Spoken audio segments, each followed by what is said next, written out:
Je suis Marguerite de France, fille du roi Henri II et de Catherine de Médicis, et ma vie, à cheval entre les tumultes politiques et les émotions personnelles, fut marquée par les passions, les complots et l'histoire d'une France en mutation.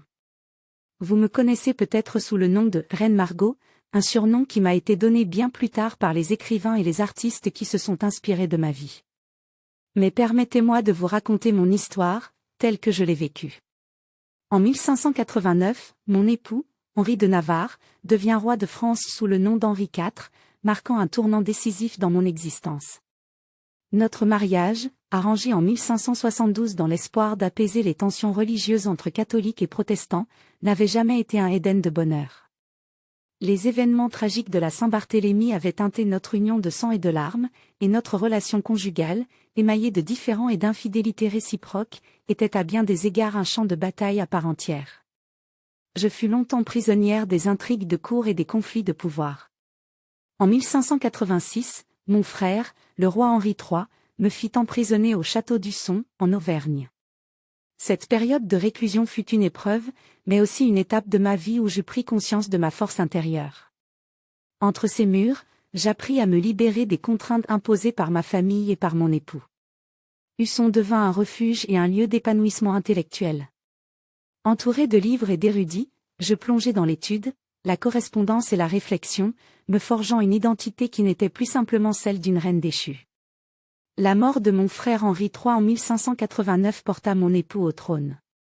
Mais notre relation était irrémédiablement brisée. Je ne retrouvai jamais ma place à ses côtés comme reine.